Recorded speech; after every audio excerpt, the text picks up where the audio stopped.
বুখারী শরীফের হাদিস, তিনজন সাহাবী নবীর বাড়ি এলেন। ভালো করে শুনবেন হাদিসটা। তিনজন সাহাবী নবীর বাড়ি এলেন, আসার পর দেখছেন যে নবীজি বাড়িতে নেই। নবীজির ইবাদত সম্পর্কে জানার জন্য, নবীজি কখন নামাজ পড়েন, নবীজি কখন তেলাওয়াত করেন, নবীজি কখন রোজা রাখেন, নবীজি জীবনী ইবাদত সম্পর্কে জানার জন্য এলেন। এবার নবীর বাড়িতে ঢুকলেন, ঢোকার পর দেখছেন নবী নেই, কোনো কামে কাজে গেছেন, দাওয়াতের কামে গেছেন। আল্লাহ নবীর স্ত্রী মা আয়েশা রাদিয়াল্লাহু তাআলা আনহা বাড়িতে আছেন। এবার তিনজন সাহাবী এসে বলছেন, উম্মাহাতুল মুমিনিন, নবীজি বাড়িতে নেই। তো মা আয়েশা বললেন যে না, নবীজি এখন বাড়িতে নেই, কোথায় গেছেন, কামে কাজে বা দাওয়াতের কাজে গেছেন, তাবলীগের কাজে। কি কথা বলো? তো তারা তিনজন বলছেন যে আমরা নবীজির ইবাদত সম্পর্কে একটু জানতে এসেছিলাম, যে নবীজি কখন কোন টাইমে কি ইবাদত করেন। তো মা আয়েশা রাদিয়াল্লাহু তাআলা আনহা বলে দিলেন যে নবীজি এই টাইমে নামাজ পড়েন, এই টাইমে আরাম করেন, এই টাইমে তাহাজ্জুদ পড়েন, এই টাইমে তেলাওয়াত করেন, যা যা নবী করেন বলে দিলেন।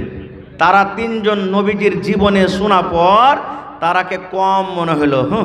আল্লাহর নবী কম করতে গেলেও চলবে, আমরা পাপী গুনাহগার বান্দা, নবীর তুলনাতে তো আমাদেরকে করতে হবে না। নবীজির আগে কারো গুনাহ আল্লাহ মাফ করে দিয়েছেন, পরে কারো গুনাহ আল্লাহ মাফ করে দিয়েছেন। এই জন্য নবীর থেকে বেশি বেশি আমাদেরকে ইবাদত করতে হবে, তাহলে আল্লাহ রাজি হবেন। তো বেশি ইবাদত করব কি? তিনজনের মধ্যে একজন কসম খেয়েছেন, আল্লাহর কসম করে বলে, ভাই রে, জীবনে কোনো দিন আমি বিয়ে করব না, জীবনে কোনো দিন আমি বিয়ে করব না। কারণ বিয়ে করতে গেলে সংসার বাড়বে, ঝামেলা হবে, ছেলে মেয়ে জন্ম নেবে, মাঠে ঘাটে তাদের জন্য খাটতে যেতে হবে রে ভাই। জীবনে কোনো দিন বিয়ে করব না, কুঁয়ারা হয়ে নিজের জীবনটাকে আমরা কাটিয়ে দেব, আল্লাহ রাব্বুল আলামিনের ইবাদত বান্দেগি করে নিজের জীবনটাকে কাটিয়ে দেব। একজন কসম খাইলেন, জীবনে কোনোদিন বিয়ে করব না খো। তিনজনের মধ্যে আর একজন কসম খাইছেন, ভাই রে, আমি আল্লাহর কসম করে বলি রে ভাই, জীবনে কোনোদিন রাতের বেলাতে ঘুমাবো না, তাহাজ্জুদের নামাজ পড়ে পড়ে আমরা রাত কাটিয়ে দেব। রাতের বেলাতে আরাম করব না, রাতের বেলাতে আমি ঘুমাবো না, তাহাজ্জুদের নামাজ পড়ে জিকির আজকার করে করে করে করে রাতটাকে কাটিয়ে দেব। আর একজন বলছেন, ভাই রে, আমি আল্লাহর কসম করে বলি, আমি জীবনে কোনোদিন রোজা ছাড়বো না রে ভাই। রমজান মাসের তো 1 মাস রোজা রাখবো, আর আল্লাহ রাব্বুল আলামিন যে সমস্ত দিনের রোজা রাখতে মানা করেছেন, যেমন ঈদ বকরা ঈদের দিন রোজা রাখা চলবে না, ঈদের দিন রোজা রাখা চলবে না, বকরা ঈদের দিন রোজা রাখা চলবে না, আইয়ামে তাশরিক 3 দিন আছে, ওগুলো তো রোজা রাখা চলবে না, বছরে 5টা দিন রোজা রাখতে হবে না। সেই সাহাবী বলছেন, ভাইরে, আল্লাহর কসম করে বলি, আমি জীবনে কোনো দিন রোজা ছাড়বো না, আমি রোজা চালিয়ে যাব, রোজা চালিয়ে যাব। তিনজনের মধ্যে একজন কসম খাইলেন কি, জীবনে কোনোদিন বিয়ে করব না। একজন কসম খাইছেন, জীবনে কোনোদিন রাতের বেলাতে আমি ঘুমাবো না। আর একজন কসম খেয়ে বলছেন, জীবনে কোনোদিন রোজা ছাড়বো না। তিনজন কসম খেয়ে নিলেন 3টে ইবাদত সম্পর্কে। আর ওরা হাঁটতে শুরু করেছেন নিজের বাড়ির দিকে। ধরেন 10 কদম গেছেন, ইতিমধ্যে নবীজি বাড়ি ঢুকে গেছেন, বাড়ি চলে এসেছেন। আসার পর তখন মা আয়েশা রাদিয়াল্লাহু তাআলা আনহা, আল্লাহ নবীর স্ত্রী, তখন বলছেন, নবীজি আর কি আপনি জানেন? বলছে, কি হয়েছে? বলছে, ওই যে 3জন দেখেন আপনার ইবাদত সম্পর্কে জানতে এসেছিল, আপনার ইবাদত সম্পর্কে ওদেরকে জানালাম, তো অল্প কম মনে করে তারা 3জন আপসের মধ্যে, একজন বলছে জীবনে কোনোদিন রাইতে ঘুমাবো না, তাহাজ্জুদের নামাজ পড়ে রাত কাটাবো, নফল নামাজ পড়ে রাত কাটাবো। একজন কসম খেয়ে বলছে জীবনে কোনোদিন বিয়ে করবো না খো, বিয়ে করতে গেলে সংসার বাড়বে, ঝামেলা লাগবে। আর একজন কসম খেয়ে বলছে আমি কোনোদিন রোজাই ছাড়বো না খো, সারা জীবন রোজা চালিয়ে যাব। তো 3জন কসম খেলেন। তো রসুল বললেন যে ঠিকই না? তো হ্যাঁ। এবার নবীজি তাদেরকে ডাকলেন, এই আমার সাহাবীরা শোনো তোমরা এখানে। তারা পাঞ্জরে এলেন। আসার পর রসুল বলছেন যে তোমরা নাকি 3জন এরকম এরকম কথা বলেছ?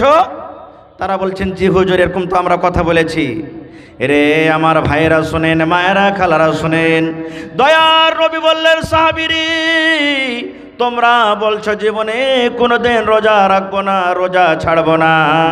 আমি নবীজি মাঝে মাঝে রোজা রাখি আর মাঝে মাঝে আমি রোজাকে ছেড়ে দিই। তোমরা বলো জীবনে কোনোদিন রাতের বেলাতে ঘুমাবো না রে সাহাবী। আমি নবী রাতের বেলাতে ঘুমাই আর রাতের বেলাতে উঠার পর আমি ঘুমের পর রাতের বেলাতে আমি তাহাজ্জুদের নামাজ পড়ি। আরে আমার সাহাবী শুনে নাও, তোমরা কসম খেয়েছো জীবনে কোনোদিন বিয়ে করব না। আমি নবী দেখো রে, আমার 11টা স্ত্রী বাড়িতেই, আমি 11টা নারীকে আমি বিয়ে করেছি। আমার সাহাবী শুনে নাও, ফামান রাগিবা আন সুন্নতি ফালাইসা মিন্নি। আমি নবী আমি যা করব তার থেকে যদি তোমরা বাড়িয়ে করো নেকি মনে করে, যদি নেকির উদ্দেশ্যে আমি নবী আমার থেকে বেশি বেশি করার তোমরা চেষ্টা করো, তাহলে জেনে রাখো ফালাইসা মিন্নি, সে কিন্তু আমার উম্মত হইতে পারে না। হাদিসটা কেন বললাম? এই জন্য আমি বললাম, কয়েকটা কথা এখানে লুকিয়ে আছে। তার মধ্যে একটা কথা আমি এই জন্য বললাম যে সেই সাহাবায়ে কেরাম কেমন ছিলেন। তারা তো মানুষ, যে তারা কসম খেয়েছিলেন সারা জীবন রোজা করব, রোজা ছাড়বো না, কিন্তু নবীর তালিকাতে এটা নাই। কারণ যে শরীরটাকে আরাম দিতে হবে, তোমার উপরে তোমার বিবির হক আছে, তোমার উপরে তোমার বাচ্চার হক আছে, তোমার উপরে তোমার মেহমানের হক আছে।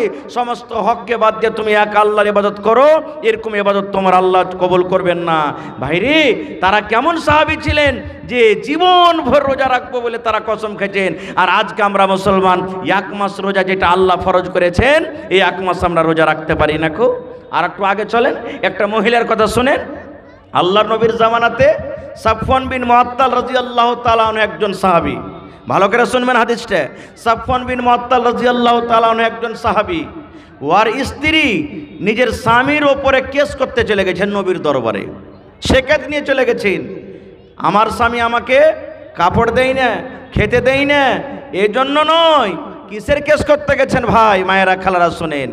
সেই মহিলা ভালো করে পর্দাশীলা হয়ে নবীর দরবারে চলে গেছেন। সেটাই হলো আদালত, সেটা হলো কোর্ট, সেটাই হলো থানা, সব কিছু নবীর দরবারে তখন হইতো। নবীর দরবারে চলে গেলেন। আজকে যেমন বসে বসে জালসা শুনছেন, সাহাবায়ে কেরামের দল বসে আছেন, আল্লাহ রসুল বসে আছেন মজলিসে। ওই মজলিসে ওই মহিলার স্বামী সাফওয়ান বিন মুআত্তাল রাদিয়াল্লাহু তাআলা আনহু উনিও বসে আছেন। এবার সেই মহিলা মজলিসে গেলেন, সালাম কালাম করলেন। এবার বলছেন, আল্লাহ আমি আমার স্বামীর শিকায়ত নিয়ে এসেছি, আর ও তো এই মজলিসে বসে আছেন, আর নবীর সামনে যে আমি তার শিকায়ত করব, তো কেমন করে করব? নিজের স্বামীর শিকায়ত করব, নিজের স্বামীর ওপরে কেস করব, আর আমার স্বামী তো সাফওয়ান এখানে বসে আছে, কি করব? কিন্তু সেই মহিলা বলছেন, না, কেস করতে এসেছি তো কেস করব, পরে যা হবে দেখা হবে। এবার কি বলছেন সেই মহিলা? আল্লাহর নবী গো, আমার স্বামী সাফওয়ান বিন মুআত্তাল গো, দয়ার নবী, এই আপনার পঞ্জরে বসে আছেন, এটা হলো আমার স্বামী সাফওয়ান বিন মুআত্তাল।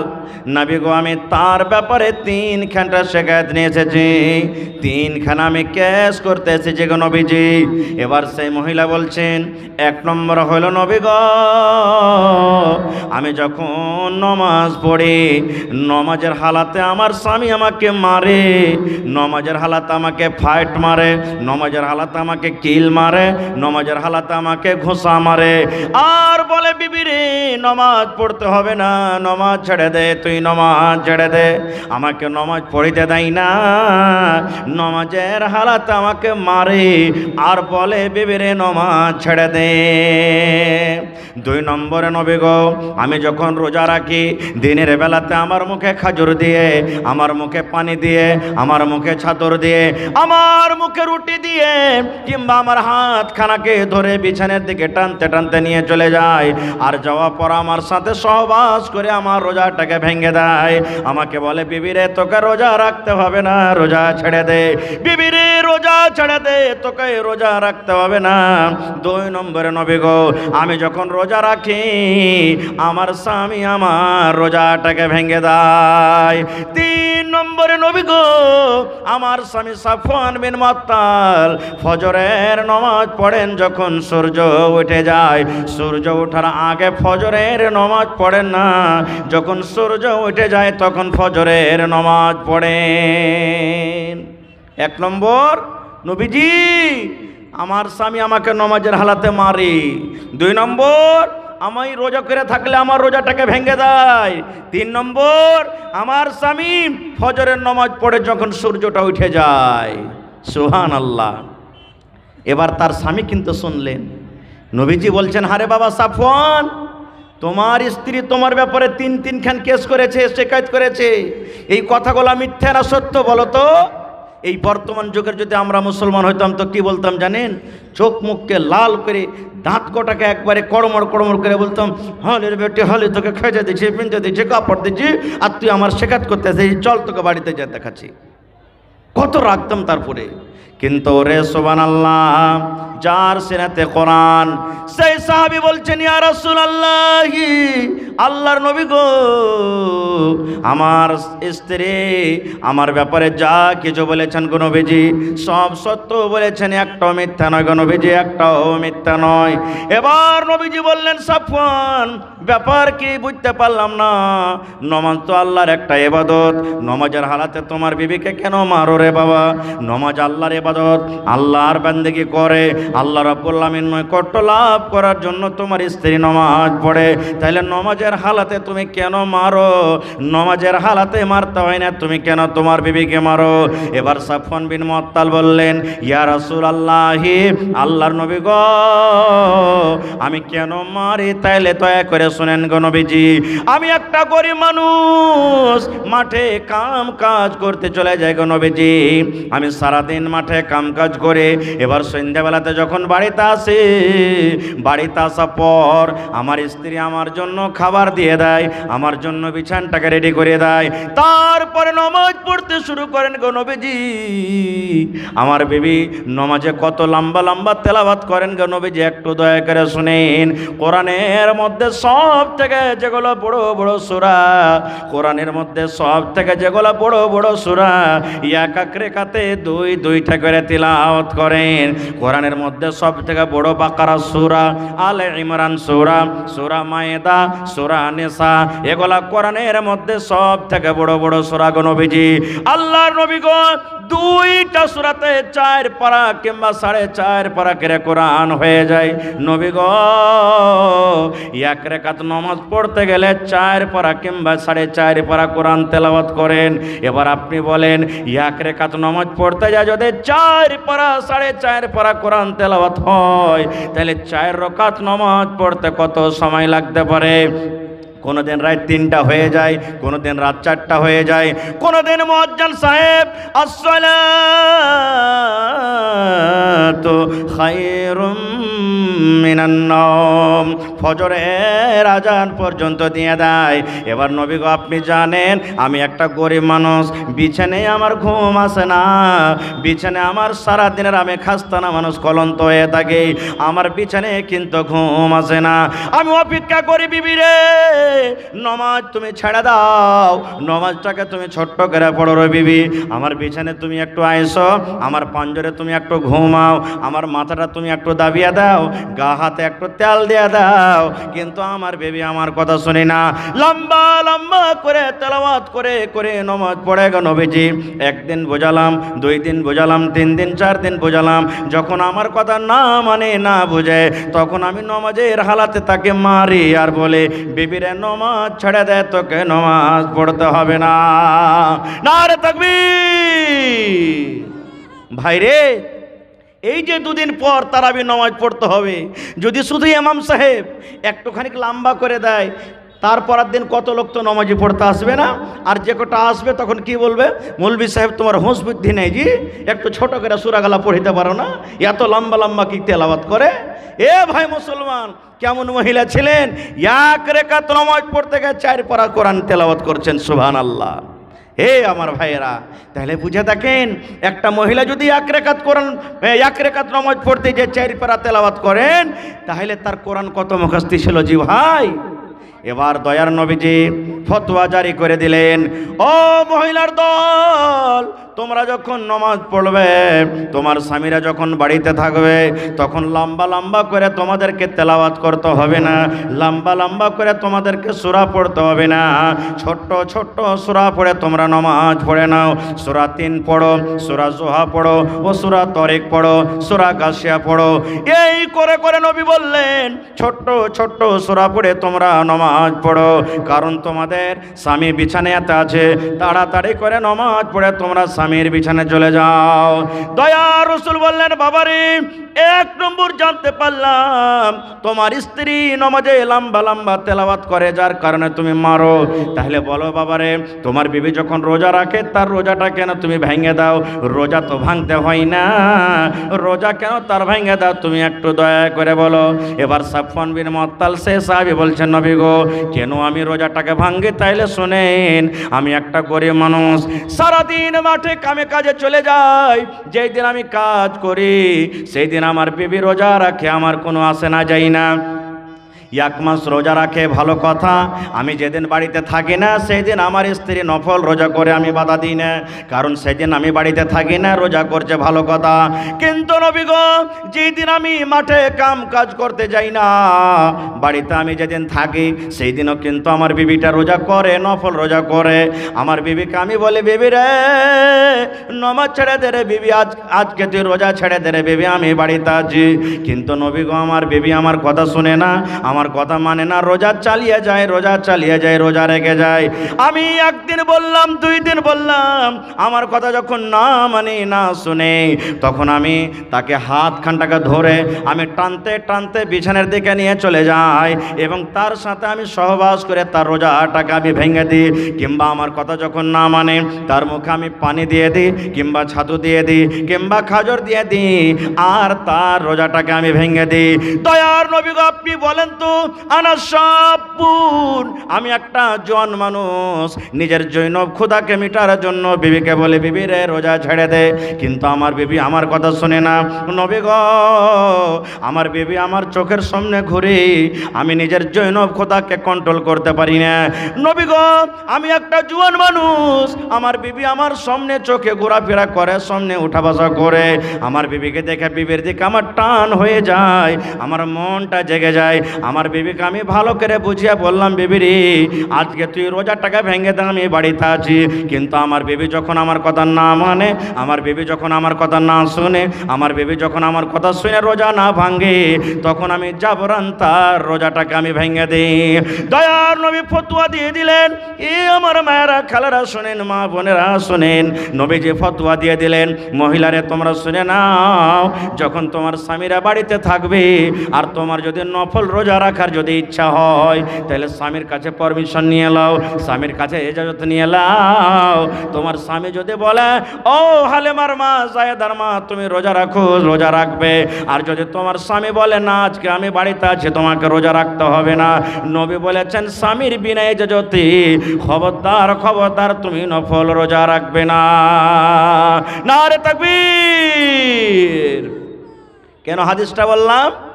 এই জন্য বললাম কে মা, সেই মহিলারা কেমন ছিলেন যে সারা জীবন রোজা চালিয়ে গেছেন, একদিনে কলন্ত হয়নি।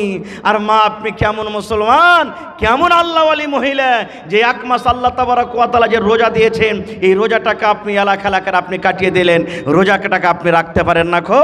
বলবেন মাওলানা, রোজা না রাখলে কি গুনাহ আছে, কি ক্ষতি আছে? আপনারা বলেন তো, ইমাম সাহেব যখন মসজিদে দাঁড় হয়ে খুতবা দেন, ওই যেই জিনিসটার উপরে দাঁড় হয়ে খুতবা দেন, ওকে আমরা কি বলি বলেন তো? যে লকড়ি, যে কাঠের উপরে দাঁড় হয়ে খুতবা দেন, ওটার নাম কি? হায়রে আল্লাহ, মুখে খানি টেনে ভরা আছে নাকি যে ভাই? মিম্বার বলি না আমরা, কি বলি? জোরে বলেন, একটু কথা বলেন, আরো জোরে বলেন। মিম্বার বলি। নবীজি একদিন জুমার দিনে খুতবা দেওয়ার জন্য মিম্বারে চাপছেন। আচ্ছা ভাই বলেন তো, মিম্বারে 3টা ধাপি আছে না 4টে? মিম্বারে যে ধাপি আছে 3টে না 4টে? হায় আল্লাহ, মিম্বারে জানেন না কয়টা ধাপি আছে? জুমার নামাজ পড়েন না আপনারা? মিম্বারে কয়টা ধাপি আছে ভাই? 3টে ধাপি আছে। দয়ার নবী একদিন মিম্বারে খুতবা দেওয়ার জন্য চাপছেন। প্রথম সিঁড়িতে নবী পা দিলেন, জোর করে পড়লেন আমিন। আমিন শব্দের মানে আল্লাহ তুমি কবুল করে নাও, আল্লাহ তুমি কবুল করো।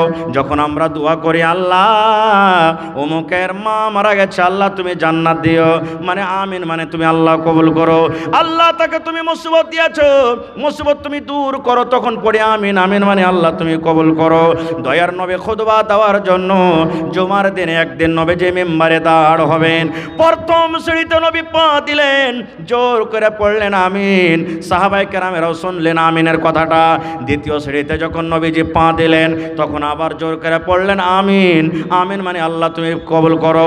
3 নম্বর ধাপিতে যখন নবীজি পা দিলেন, তখন জোর করে পড়লেন আমিন। আমিন মানে তুমি আল্লাহ কবুল করো।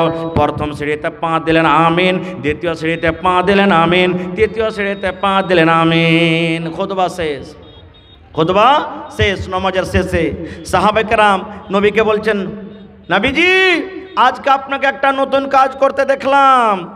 নবীজি বললেন, কি রে বাবা, কি নতুন কাজ করেছি? তো বলছেন, হুজুর আপনি যে আজকে যখন মিম্বারে যখন চাপলেন, তো 3 ধাপিতে পা দিলেন, তো 3 বার আপনি আমিন পড়লেন। এখানে তো কোনো লোককে দোয়া করতে দেখতে পাইনি, এখানে তো ওরকম কোনো লোক নাই যে দোয়া করেছে আর আপনি আমিন বললেন। আমার ভাইয়েরা শোনেন, আল্লাহর নবী বললেন, সাহাবীরে ও আমার উম্মতেরা তোমরা শুনে নাও, আমি যখন 3 বার 3 ধাপিতে পা দিলাম, তখন পড়লাম জোর করে আমিন। আমিন আমিন মানে আল্লাহ তুমি কবুল করো। আমি যখন প্রথম ধাপিতে পা দিলাম, আল্লাহ রাব্বুল আমিনের ফেরেশতা জিবরিল আমিন আমার কাছে এলেন। আসার পর আমাকে কানে কানে বললেন, ইয়া রাসূলুল্লাহ, আপনি আপনার উম্মতকে জানিয়ে দেন, আপনি আপনার উম্মতকে বলে দেন, যারা রমজান মাস পাবে, রোজার মাস পাবে, রোজার মাস পেয়ে রোজা রাখলো না, তেলাওয়াত করলো না, তারাবে পড়লো না, জিকির আজকার করলো না, দান খায়রাত করলো না, ভালো আমল করলো না, রমজান মাসটাকে হিলা খেলাতে কাটিয়ে দিল, নিজের জীবনের গুনাহকে মাফ করতে পারলো না, রোজা রেখে নিজের জীবনের গুনাহকে মাফ করতে পারলো না, ওই লোকটা যেন হালাক হয়ে যায়, লোকটা যেন বরবাদ হয়ে যায়, লোকটা যেন ধ্বংস হয়ে যায়। নবী বললেন, তখন আমি পড়লাম আমিন। আমিন মানে আল্লাহ তুমি কবুল করো। এই মুসলমান, আজকে আমি দোয়া করলে 50-50 দোয়া কবুল হইতেও পারে, নাও পারে। আমার মৌলানা দোয়া করবেন আপনার জন্য, 50-50 দোয়া কবুল হইতে পারে, নাও পারে। কিন্তু নবীজি যার জন্য দোয়া করে দিলেন এবং আল্লাহর ফেরেশতারা দোয়া করলেন, তাদের দোয়া কিন্তু রদ হবে না। তাহলে ভাইরে, যারা রমজান মাস পেল, দিনের বেলাতে ভালো, শরীর স্বাস্থ্য ভালো, রোজা রাখলো না, খেয়ে খেয়ে দিন কাটালো, ওই লোকটার ব্যাপারে নবীজি 1400 বছর আগে বদদোয়া করেছেন, জিবরিল আমিন তার জন্য বদদোয়া করেছেন, লোকটা যেন হালাক হয়ে যায়, লোকটা যেন ধ্বংস হয়ে যায়, লোকটা যেন বরবাদ হয়ে যায়। ভাই, বলার মেলায় কথা আছে এই রোজা সম্পর্কে। রোজা এটা একটা এমন বিষয়, যদি 2-3 ঘন্টা ওয়াজ করা যায় তো রোজাটার ফজিলত বয়ান করে শেষ করা যাবে না। ভাইরে, এই রোজাটা হলো পাক পবিত্র মাস। 12 মাসের মধ্যে সব থেকে উত্তম আফজাল মাস হলো রমজানের মাস। আর রমজানের মাসের মধ্যে একটা রাত এমন আছে, সুবহানাল্লাহ, যে রাতটাতে ইবাদত বান্দেগি করতে গেলে 83 বছর 4 মাস ইবাদত করে যা নেকি পাওয়া যাবে, আল্লাহ তাবারাক ওয়া তাআলা একটা রাতে অতখানি নেকি দান করবেন। সেই রাতটার নাম কি বলেন তো আপনারা? রাতটার নাম কি? আরো জোরে বলেন। শবে কদর। রাতটার নাম কি? শব মানে রাত, কদর মানে ইজ্জত, ইজ্জতের রাত, সম্মানের রাত। আল্লাহ নিজে বলছেন, ইন্না আনজালনাহু ফি লাইলাতিল কদর ওয়া মা আদরাকা মা লাইলাতুল কদর লাইলাতুল কদরি খায়রুম মিন আলফ শাহর। আল্লাহ বলেন, দুনিয়ার মানুষ রে, আমি আমার পাক পবিত্র কোরআন আমি আল্লাহ শবে কদরে নাজিল করেছি। হে নবী, আপনি কি জানেন শবে কদর কি হয়? শবে কদর কাকে বলে? আল্লাহ নিজে উত্তর দিয়ে বলেন, লাইলাতুল কদর খায়রুম মিন আলফ শাহর। শবে কদর হলো 1000 মাস থেকে উত্তম। শবে কদরের মেলায় কথা আছে, আমি ওদিকে যাব না। তবে একটা জিনিস আপনাদেরকে বলি ভাই, শবে কদর করবেন। এখন তো শবে কদরে জাগবে কারা? ওই ছোট ছোট মাসুম বাচ্চা বাচ্চিরা যারকে হয়তো এখনো গুনাহ লেখা হয় না, গুনাহ করতে গেলে গুনাহ লেখা হয় না তাদের রেজিস্টারে, ওরাই জাগবে। আর যারা গুনার বোঝা নিয়ে রাতের বেলাতে ঘুমাইবে এরা কিন্তু সাবে কাদার জাগবে না। খো আল্লাহ নবীর স্ত্রী মা আয়েশা রাদিয়াল্লাহু তাআলা আনহা নবীকে বলছেন, হুজুর আমি যদি সাবে কাদার পেয়ে নি তাহলে সাবে কাদার পেতে গেলে কি দোয়াটা পড়বো? কোনোদিন কোনো মাওলানাকে জিজ্ঞাসা করেছেন? না। আল্লাহর নবী বললেন, আয়েশা রে, সাবে কাদার যখন তুমি জাগবে, যদি তুমি সাবে কাদার পেয়ে নাও তাহলে তোমাকে এই দোয়াটা পড়তে হবে আয়েশা, আল্লাহুম্মা ইন্নাকা আফুন তুহিব্বুল আফওয়া ফাফু আন্নি। আল্লাহুম্মা, এ আল্লাহ, ইন্নাকা আফুন, তুমি মাফ করনে वाला, তুমি ক্ষমা করনে वाला। আল্লাহুম্মা ইন্নাকা আফুন তুহিব্বুল আফওয়া, আল্লাহ যাকে তুমি মাফ করো, যাকে তুমি ক্ষমা করো, তাকে তুমি ভালোবাসো। ফাফু আন্নি, আল্লাহ তুমি আমাকে ক্ষমা করে দাও। আল্লাহ তুমি আমাকে ক্ষমা করে দাও। আল্লাহ নবী বলেছেন, মান সামা রমজানা ঈমানান ওয়া ইহতিসাবান গফিরা লাহু মা তাকদ্দামা মিন যামবিহি। আল্লাহ রাসূল বলেছেন, উম্মত রে, দুটা উদ্দেশ্যতে যারা রোজা রাখবে, রাসূল বলেছেন তার জীবনের যত ছোট ছোট গুনাহ হয়েছে এই রোজা রাখার কারণে আল্লাহ তার জীবনের ছোট গুনাহকে মাফ করে দেবেন। কি দুটা উদ্দেশ্য? দয়ার নবী বলেছেন, মান সামা রমজানা ঈমানা, যারা ইয়াকিন মনে করে, বিশ্বাস মনে করে রোজা রাখবে, আল্লাহ রোজা ফরজ করেছেন, রোজা রাখতে হবে, রোজা ছেড়ে দিলে গুনাহগার হয়ে যাব। এক নম্বরে কি ঈমান বলে, ওয়া ইহতিসাবান, দুই নম্বরে নেকির আশাতে, নেকির খেয়ালেতে। আল্লাহ তুমি রোজা ফরজ করেছো, এই রোজা রাখতে গেলে আল্লাহ তুমি নেকি দান করিও, আল্লাহ তুমি নেকি দিবে। এই দুটা নিয়াতে যারা রোজা করবে, নবী বলেছেন, উম্মত তোমার জীবনের যত ছোট ছোট গুনাহ হয়েছে সমস্ত গুনাহকে আল্লাহ তোমার এই রোজা রাখার কারণে আল্লাহ মাফ করে দেবেন। কিন্তু না, কত ভাই রোজা করছেন কি আশাতে জানেন? ভোর রাতে তো ভাত খেয়ে নিলে, সাহারি খেয়ে নিলে, এবার স্ত্রীকে বলবে, আরে আব্দুল্লাহর মা আমি ঘুমিয়ে গেল বা মাঠে কামে কাজে চলে গেল, দেখবি কেউ যদি দাওয়াত টাওয়াত করতে আসে, ইফতারি জাফর টাফত দিতে আসে, তা আমাকে বলবি 8টার সময়তে যখন বিছান থেকে উঠলো বা বাড়ি যখন ঢুকলো তখন বলবে কেউ জাফর টাফত দিয়েছে নাকি রে? তো বলছে হ্যাঁ দিয়েছে জি, ওই মোড়ল জাফর দিয়ে গেছে। ঠিক আছে, তাহলে তো রোজা করতে হবে। ও তখন রোজা করবে কি জাফত খাওয়ার বাহানাতে। আর যদি বলে যে না জি জাফর টাফত দেয়নি, ঘোড়ার ডিম অত কষ্ট করে খেয়ে থাকবে, লিয়ে যা বাড়িতে গোড়া পানি আছে দেখে এলি, এরকম রোজা তো আল্লাহ কাজ দেবে না। এরকম রোজা আল্লাহর দরবারে কবুল হবে না রে ভাই। এরকম রোজার আল্লাহর তাবারক ওয়া তাআলার দরবারে কোনো কাম নাই ভাই। আর একটা মশলা শুনেলেন, ফতুয়া দিতে আসিনি মশলার কথা। আজকে আমরা বাড়িতে ঘুগনি মুড়ি উমুক তুমুক সব করছি। দয়ার রাসূল বলেছেন, উম্মত যখন তুমি ইফতার করবে তখন তুমি বিসমিল্লাহ বলে ইফতার করবে। কি পড়বেন? কি দোয়াটা পড়বেন? একটু জোরে বলেন। মেলায় লোক বলে আল্লাহুম্মা লাকা সুমতু ওয়া আলা রিজকিকা আফতারতু। আমার শেখ ভালোভাবে আপনারাকে ইনশাআল্লাহ পরে বুঝিয়ে দেবেন। এই যে দোয়াটা আমরা পড়ি, মুহাদ্দিসিনে কেরাম বলছেন এটা সহি দোয়া নয়। ইফতারি করার সময় এই দোয়াটা বলা চলবে না। খো আল্লাহুম্মা লাকা সুমতু ওয়া আলা রিজকিকা আফতারতু, এটা জাইফ হাদিস। কি পড়বেন? শুধু বিসমিল্লাহ। কি খেয়ে ইফতার করবেন? একটা খাজুর খাবেন। কি খাবেন? জোরে বলেন। হায় রে আল্লাহ, এগুলা তো দিয়াড়া মনে হয় লয় নাকি? দিয়াড়ার মানুষ নাকি এগুলো? হ্যাঁ হায় আল্লাহ, কথা কেন কহে না এরাজি? সুবহানাল্লাহ। ভাইরে বিসমিল্লাহ বলে ইফতার করবেন আর খাজুর খাবেন বাড়িতে। তারপরে ভাত রুটি চানা মুড়ি যা আছে খুব খান, কিন্তু প্রথমে যেটা আপনি ইফতার করবেন বিসমিল্লাহ বলে খাজুর খাবেন। এবার বলবেন হাজি মাওলানা খাজুর যদি না পাই? রাসূল বলেছেন, উম্মত রে, খাজুর যদি তুমি না পাও তোমার কলে পানি আছে রে উম্মত। বিসমিল্লাহ বলে তুমি এক ঢোক পানি খেয়ে নাও, আর তারপর তোমার বাড়িতে যা আনাজ আছে সেগুলো তুমি খাও। এবার একটা খাজুর খেলেন, তারপরে আপনি এক ঢোক পানি পান করলেন। এবার নবী বলেছেন তোমাকে এই দোয়া পড়তে হবে, যাহাবাজ জামাউ ওয়া বাতাল্লাতিল উরুক ওয়া সাবাতাল আজরু ইনশাআল্লাহ। এই দোয়া আপনাকে পড়তে হবে। ভাইরে আজকে আমরা মুসলমান দেখবেন কত লোক ইফতারি যদি জাফর দেয়, ইফতারি যখন করতে যাবে ভাইরে কত লোককে দেখবেন বাড়ি থেকেও একটা খাজুর বেঁধে যাবে, চড়া বেঁধে যাবে। ওকে জিজ্ঞাসা করা আছে, হারে ভাই এরকম না করছিস?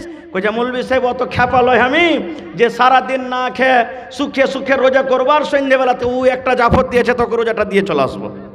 ও নিজের বাড়ির একটা খাজুর লেজে রোজা খুলবে, তারপর তো যে জাফর দিয়েছে তখন ওর বাড়ির খানা খাবে। এরে ভাই এটা ভুল। আল্লাহ রাসূল সাল্লাল্লাহু আলাইহি ওয়াসাল্লাম বলেছেন, এরে আমার উম্মতরা তোমরা শুনে নাও, যেই রোজাদারকে ইফতার করালো, নবী বলেছেন উম্মতরে তুমি সারা দিন রোজা রাখলে, তুমি না খেয়ে সারা দিন রোজা রেখেছো, তুমি রোজা রেখে যা মজুরি পাবে আল্লাহ তোমাকে দিবেন। এবং তুমি যার বাড়িতে দাওয়াত করতে গেছো, যার বাড়িতে ইফতারি করতে গেছো, ইফতার করায় আল্লাহ তাকে যা নেকি দেওয়ার দিবেন, আল্লাহ কাহরের নেকি কাহকে কেটে দিবেন না। কাহরের নেকি আল্লাহ কাহকে কেটে দিবেন না। খো তুমি রোজা রেখেছো তুমি নেকি পাবে, ওই ইফতারি করালে ওই নেকি পাবে। কাহরের রোজা যে কেটে আল্লাহ তাবারাক ওয়া তাআলা কাহাকে দিয়ে দিবেন এরকম ভাবে কিন্তু হবে না। আর একটা খুব সুন্দর মজা শুনলেন রে ভাই। আল্লাহ রাসূল সাল্লাল্লাহু আলাইহি ওয়াসাল্লাম বলেছেন, কুল্লু আমাল ইবনে আদম লাহু ইল্লা সাম ফাইন্নাহু লি ওয়া আনা আজজি বিহি। আল্লাহ নবী বলেছেন উম্মত আদম সন্তানের যত জীবনে নেকি আছে সমস্ত নেকি কে দেয়? ফেরেশতারা দেয়। আজ দান করবেন 5 টাকা, আল্লাহ নেকি বেঁধে দিয়েছেন ফেরেশতারে। আব্দুল্লাহ যদি দান করে 1000 টাকা তুমি এতটি নেকি দিয়ে দিবে। হালেমা যদি 500 টাকা দান করে এতটি নেকি দিয়ে দিবে। এ আল্লাহ ফেরেশতারা আমার আব্দুর রহমান যদি নামাজ পড়ে এতক্ষণ নেকি দিয়ে দিবে। হজ করতে গেলে এতক্ষণ নেকি দিয়ে দিবে। যাকাত দিতে গেলে এতক্ষণ নেকি দিয়ে দিবে। মা বাবার খিদমত করতে গেলে এতক্ষণ নেকি দিয়ে দিবে। কিন্তু আল্লাহ রাব্বুল আমিন যখন রোজাটাকে কত ভালোবাসেন রে ভাই, এই পাক পবিত্র রোজাকে আল্লাহ কত ভালোবাসেন। যখন আপনি রোজাটা রাখবেন, রোজাটা রাখার সময়তে আল্লাহ ফেরেশতাকে বলবেন, ফেরেশতা রে তোমরা বেঁধে বেঁধে আমার রোজাদারকে নেকি দিবে রে। এই রোজা দেওয়ার আমার বান্দা, আমি তাদেরকে বদলা দিব। কত দিব আমি আল্লাহ জানি। খবরদার আমার রোজাদারের বদলা তোমরা দিবে না, রোজাদারের নেকি তোমরা লিখবে না। ফাইন্নাহু লি ওয়া আনা আজজি বিহি। রোজা হলো আমার জন্য আর আমি আল্লাহ রাব্বুল আমিন তার বদলা দান করব। নারে তাকবীর। ভাই মেলায় কথা আছে, আমি ওদিকে যাব না, আমার পিছনে আরো বক্তা আছেন। তবে আজকে যে জালসাটা হচ্ছে ভাই, এই জালসাটা মসজিদের না মাদ্রাসার? যারা বলেন মসজিদের না মাদ্রাসার? মাদ্রাসার না মসজিদের? মসজিদের জালসা। বলবেন হাজি মাওলানা মসজিদের জালসা, মসজিদ বানিয়ে কি লাভ আছে, কি পাবো? ভাইরা আমার মৌলানা বসা আছেন, জিজ্ঞাসা করবেন।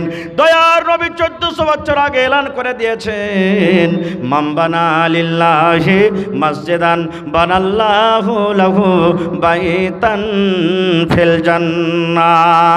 দয়ার রাসূল বলেছেন উম্মত যদি আল্লাহ রাব্বুল আলামিনকে সন্তুষ্ট করার জন্য, আল্লাহকে রাজি করার জন্য তোমরা যদি এখন ঘর আল্লাহর বানিয়ে দাও, আল্লাহর ইবাদতখানা যদি বানিয়ে দাও, আল্লাহ রাব্বুল আলামিন তোমার জন্য জান্নাতের ভিতরে এখন ঘর বানিয়ে দেবেন।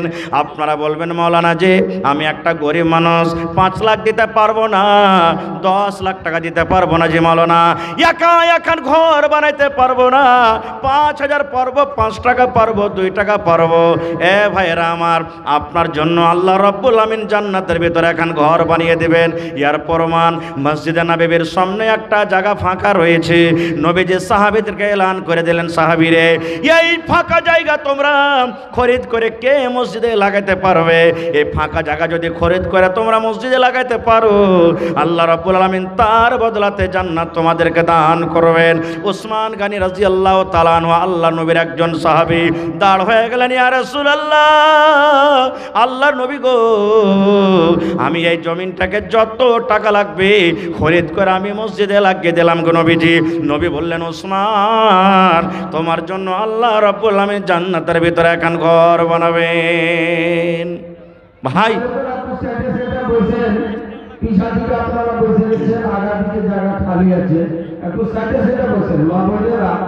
আপনাদের কাছে অনুরোধ যে আপনারা একটু আগে বেড়ে সাইডে বসেন, পিছাদিকে আর লোককে বসার জায়গা দেন।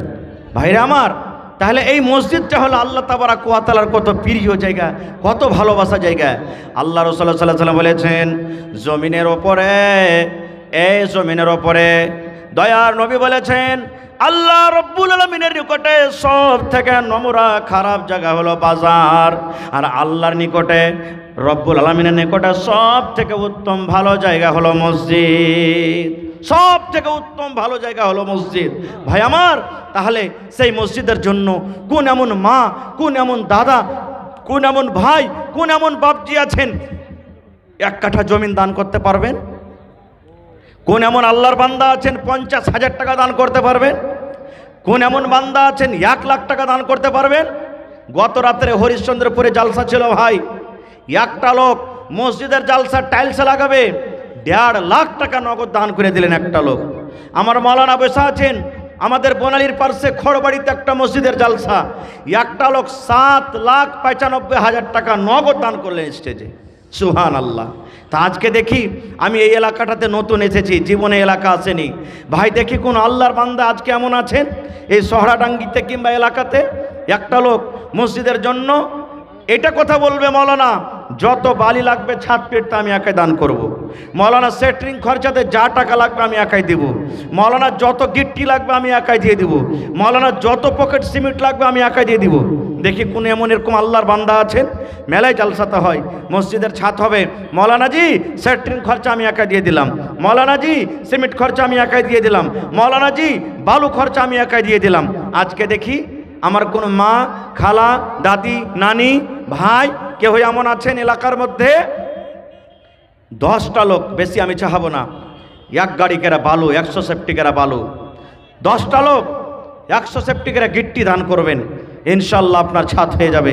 10টা লোক 1 কুইন্টাল করে রড দান করবেন, এবং 100টা বোরা, কেউ 2 বোরা, কেউ 5 বোরা, কেউ 10 বোরা এরকম করে করে সিমেন্ট দান করবেন। দেখি কোন আল্লাহর বান্দা আছেন, একটা লোক আসেন তো 1 গাড়ি বালুর দাম সর্বপ্রথম 5,000 টাকা কেউ দান করবেন। দেখি কোন আল্লাহর বান্দা আছেন 1 গাড়ি গিট্টির দাম 7,000 টাকা দান করবেন। দেখি কোন আল্লাহর বান্দা আছেন এমন আজকে জালসাতে 1 কুইন্টাল রডের দাম 8,000 টাকা দান করবেন। আসেন তো ভাই, আল্লাহ তাবারাক ওয়া তাআলা অনেক মাল আপনাদেরকে দান করেছেন। আজকে আল্লাহর ঘরের জন্য জালসা, আল্লাহ বলছেন লাইন শাকারতুম লাযিদান্নাকুম, বান্দা আমার রাহে তোমরা দাও, আমি আল্লাহ তোমাদেরকে আরো বেশি করে দিব। কমিটির লোককে বলবো মা খালারকে পিন্ডালে চাদর দিয়ে পাঠান। আপনারা কমিটির লোক মা খালারকে পিন্ডালে চাদর দিয়ে পাঠান। মায়েরা মন খুলে খুলে আপনারা চাদরে দান পাঠাবেন, কানের, নাকের, হাতের, পায়ের টাকা যা পারবেন আপনি, কাঁসার বদনা, কাঁসার থালি, ছাগল, বকরি, গাই, গরু যত পারবেন আপনারা মন খুলে খুলে চাদর ভর্তি করে করে আপনারা দান দিয়ে পাঠাবেন। কারণ মা খালারা খুব হলো নেককার, দিনী, দিনদার, নেককার ঘরের মেয়ে। মায়েরা খালারাও মন দিয়ে দিয়ে সব জায়গাতে দান করে। আমি জানি না এখানকার মায়েরা কেমন দান করেন, ইনশাআল্লাহ আশা করছি ভাইয়েরা তো দান করবেন, মা খালারাও মন খুলে খুলে আজকে দান করবেন আল্লাহর ঘরের জন্য। ভাই আল্লাহর ঘর আজকে বানাইতে হবে, আল্লাহর ঘর আজকে ছাদ করতে হবে। তো আসেন তো বিসমিল্লাহ করেন কোনো আল্লাহর একটা বান্দা যে মৌলানা 1 কাঠা কিংবা 1 ডিসমিল জমিন আমি ছাদের জন্য আমি দান করে দিলাম। যে কোনো জায়গার জমিন হোক, যা টাকা হবে বিক্রি করে আপনি ছাদে লাগিয়ে দেবেন। দেখি এলাকার মধ্যে কোনো একটা আছেন এরকম বীর মুজাহিদ, কোনো আল্লাহওয়ালা আছেন, কোনো নেককার পারেজগার লোক আছেন। এই যে শাবান মাস ফজিলতের মাস, তারপরে রমজান মাস আসছে, দেখি মজলিসের মধ্যে থেকে একটা লোক ওঠেন তো মৌলানা আমি 1 গাড়ি বালুর দাম 5,000 টাকা দান করলাম, আমি 7,000 টাকা করলাম, 1,000 ইটের দাম 10,000 টাকা আমি দান করলাম, একটু উঠেন তো ভাই। তারপরে 50টা লোক 1,000, 500, 2,000, 1,000, 500, 2,000 এই করে করে করে দান করবেন। এলাকাতে দেখছি সরিষা হয়েছে ভালো, সরিষা হয়েছে, মাকই লাগা আছে, সরিষা থেকে মাকই থেকে আপনারা মন খুলে খুলে দান করবেন। তো আসেন ভাই একটু মেহরবানি করে সময়টাকে এদিকে ওদিকে না কাটিয়ে 10 থেকে 15 মিনিটের মধ্যে আমার হাতে আপনারা চট চট চট চট চট চট করে দানটাকে আপনারা দিয়ে দেন ভাই। কারণ আমার পিছনে আরও 3 জন বিখ্যাত বক্তা বসে আছেন, তার মুখ থেকে আপনাদেরকে শুনতে হবে। এই জন্য আমার হাতে আপনারা 10 থেকে 15 মিনিটের মধ্যে চট চট চট চট করে আল্লাহ যেরকম যাকে তৌফিক দিয়েছেন হাইসিয়াত মোতাবেক আপনারা দানটা ভাই দিয়ে যান। আসেন, লেট করিয়েন না খো, ওঠেন তো দেখি, আসেন তাড়াতাড়ি করে আসেন। একটা লোক 5,000 টাকা, কেউ আছেন মজলিসের মধ্যে থেকে কোন আল্লাহর বান্দা মা মরে গেছেন, বাপ মরে গেছেন, কত আত্মীয় স্বজন কবরের ভিতরে চলে গেছেন, কবরে তারা অপেক্ষা করছেন যে আমার ছেলে মেয়ে আমার জন্য মনে হয় দান করবে, কিন্তু ভাই যদি আপনি দান না করেন তারকে কবরে পৌঁছবে না। আপনি দান করতে গেলে মাশাআল্লাহ, কি আপনার নাম? তাবারক ভাই আমার 5,000 টাকা দিলেন নাকি? মাশাআল্লাহ, নারে তাকবীর। এই দেখেন আমার নানাজান তাবারক হোসেন সাহেব মোবাইলে 5,000 টাকা নগদ করে দিলেন। 1 নম্বর হয়ে গেল ভাই, 10টা লোকের আবদার করেছি, 1 নম্বর কলম হয়ে গেল, ইনশাআল্লাহ 10 গাড়ি পুরা হয়ে যাবে। মাশাআল্লাহ, জাযাকাল্লাহ।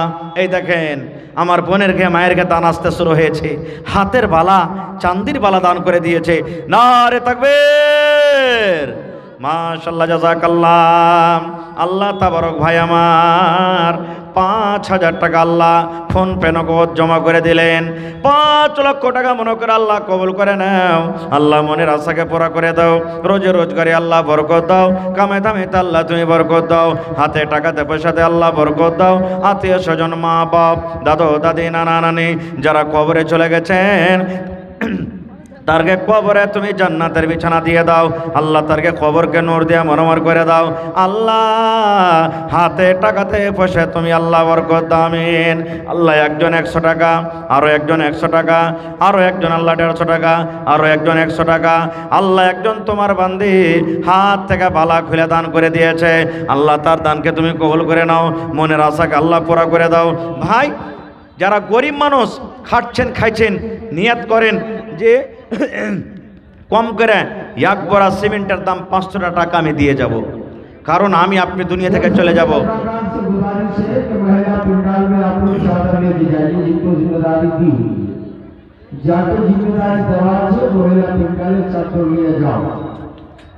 আশিকের নামে এলো 1500 টাকা, তাবিয়ত খারাপ আছে, মাথার দরকার, আশিক শরীর অসুস্থ, মাথার বেমার, তার আব্বা দিলে মনে হয়। মাশাআল্লাহ, জাযাকাল্লাহ। আল্লাহ তুমি ডাক্তারের ডাক্তার, সার্জনের সার্জন, আসিবিল বাস, রব্বান নাস, ইশফি আনতা শাফি, লা শিফা ইল্লা শিফাউকা, শিফা লা ইগাদিরু সাকামা। আল্লাহ দুনিয়ার ডাক্তার যদি ফেল হয়ে যায়, তুমি এমন একটা ডাক্তার, এমন একটা সার্জন, আল্লাহ তুমি যদি কোন বলো কোন ভালো হয়ে যাবে। আল্লাহ ছেলেকে তুমি শেফায়ে কামেল আজলাতা করো। আল্লাহ একজন 200 টাকা, একজন 100 টাকা, আরো একজন আল্লাহ 50 টাকা দান করে গেল। মাশাআল্লাহ। এই দেখেন আল্লাহ তোমার বান্দা কে দেখো, বান্দিরাকে দেখো, সুবহানাল্লাহ। 2টা চান্দির বালা, 1 গলার হার আর 5 পায়াল দান করে দিয়েছে।